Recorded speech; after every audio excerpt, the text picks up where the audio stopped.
Bonjour et bienvenue dans Japanime News, l'émission bimensuelle qui revient sur l'actualité récente de l'animation japonaise. Ces 2 dernières semaines, quelques annonces ont été faites, même si elles ne sont pas très nombreuses. De nombreux projets déjà connus sont également revenus dans l'actualité et plusieurs sorties françaises nous ont été annoncées.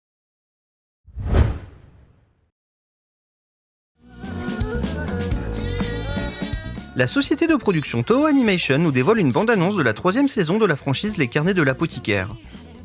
Un visuel nous a aussi été dévoilé et nous apprenons que cette série de OLM débutera sa diffusion le 2 octobre 2026. Le service de lecture en ligne Picoma nous annonce que le webtoon sud-coréen Seule la mort attend la vilaine va être adapté en série animée. Aucune information sur le projet d'adaptation de l'œuvre aussi connue sous le titre Villains Are Destined to Die n'est connue pour le moment. En attendant, il est possible de lire le webtoon en français aux éditions Kotun. Seule la mort attend la vilaine est un webtoon qui mêle le drame, la romance et la fantaisie. Si Yeon-cha est une étudiante qui se retrouve un jour transportée dans le monde du jeu auquel elle joue. Le problème, c'est qu'elle se retrouve dans la peau de Penelope Eckhart qui n'est autre que l'antagoniste du jeu. Dans les nombreuses parties qu'elle a pu faire, elle finissait toujours par trouver la mort. Elle va donc devoir trouver un moyen de survivre dans cet univers dans lequel même sa famille s'en prend à elle. La société de production Pony Canyon nous dévoile une nouvelle bande-annonce et un visuel de Overgeared. Nous apprenons à cette occasion que cette série de JC Staff sera diffusée dès le 2 octobre 2026. En France, elle nous sera proposée par Crunchyroll. Près d'1 an et demi après son annonce, Giant Ojo-sama revient dans l'actualité en nous dévoilant de nouvelles informations à son sujet. Nous apprenons ainsi que la série est animée par le studio Tatsunoko Production et que sa diffusion débutera en janvier 2027. Un premier visuel de la série a aussi été mis en ligne. 4 mois après son annonce, Glasses with a Chance of Delinquent nous dévoile son premier teaser. 2 visuels de la série ont aussi été mis en ligne et nous apprenons que son animation a été confiée à Studio Flad et WoW World. La diffusion de cette série débutera au cours de l'année 2027.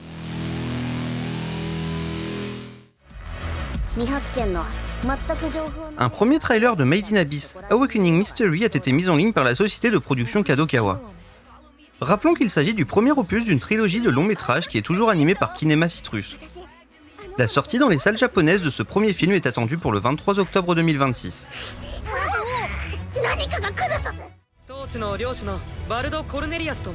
Une première bande-annonce de Multimind Mayhem, Isekai Tensei Sodoki a été mise en ligne et elle est accompagnée par un nouveau visuel. Nous apprenons à cette occasion que cette série est animée par Studio Jin et que sa diffusion débutera en janvier 2027.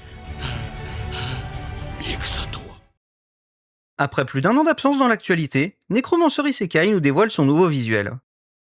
Nous apprenons aussi que la diffusion de cette série du studio Launchbox débutera en 2027.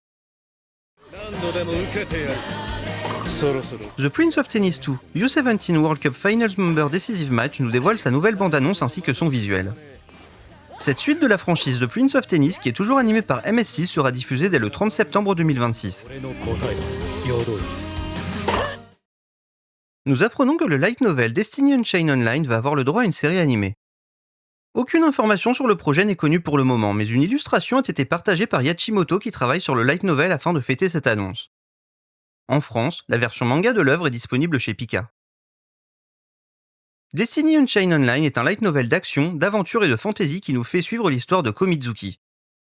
Son père travaille dans le milieu du jeu vidéo et lui demande de tester sa nouvelle création, un MMO en réalité virtuelle nommé Destiny Unchained Online. Lors de la création de son personnage, il va y avoir un bug et il va se retrouver dans la peau d'une jeune femme qui est une vampire. De plus, il va se retrouver dans l'impossibilité de se déconnecter du jeu, le forçant à survivre dans un monde inconnu. Depuis son annonce en avril 2025, l'adaptation en série du manga Tenkaichi, The Greatest Warrior Under the Rising Sun avait disparu des radars. Elle revient désormais avec un teaser, un visuel et quelques informations à son sujet. Nous apprenons ainsi que la série est animée par Fugaku et que sa diffusion débutera en avril 2027.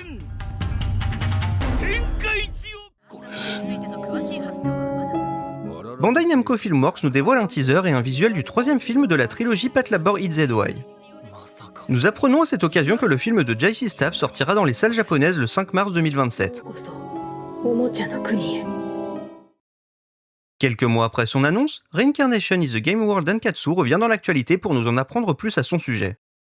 En effet, un premier visuel nous est dévoilé et nous apprenons que c'est Studio Masquette qui anime la série et que sa diffusion débutera en janvier 2027. Une nouvelle bande-annonce de la suite de Reincarnated as a Sword a été mise en ligne par NBC Universal. Elle est accompagnée par un visuel de la série qui est animé par Chituchi. Sa diffusion télévisée débutera le 7 octobre 2026, mais pour le streaming, c'est la date du 30 septembre 2026 qui a été choisie.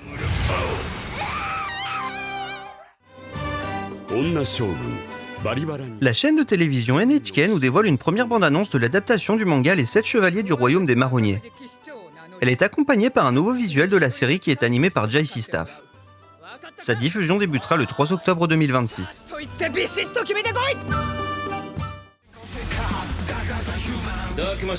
Une deuxième bande-annonce de Dark Machine The Animation a été mise en ligne. Elle nous permet d'apprendre que cette série dont l'animation a été confiée au studio Production Plus Age débutera en octobre 2026.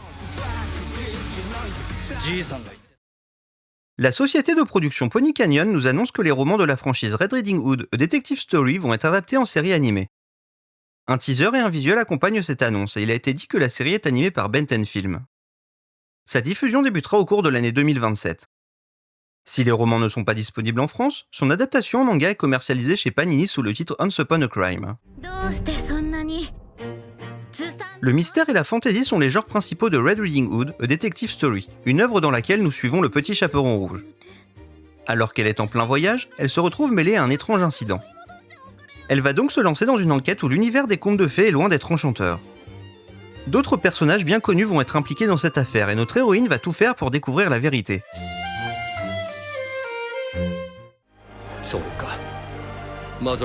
La série Romelia War Chronicle revient dans l'actualité avec la mise en ligne de sa bande-annonce. Elle nous permet d'apprendre que la diffusion de cette série du studio Atra débutera en octobre 2026. En France, elle nous sera proposée en simulcast sur Crunchyroll.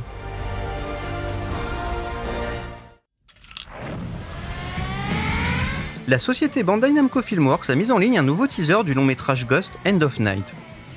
Pour rappel, la sortie de ce film au scénario inédit dont l'animation a été confiée à Madhouse est attendue pour le 11 février 2027. 3 mois après son annonce, Takopi's Original Sin, Thank You, See You Tomorrow nous dévoile sa date de sortie.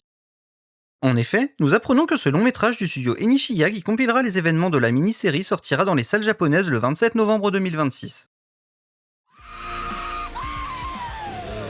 La société de production Bandai Namco Filmworks a mis en ligne une première bande-annonce de Tankshare. Celle-ci est accompagnée par un nouveau visuel de cette série de Polygon Pictures qui débutera sa diffusion le 4 octobre 2026.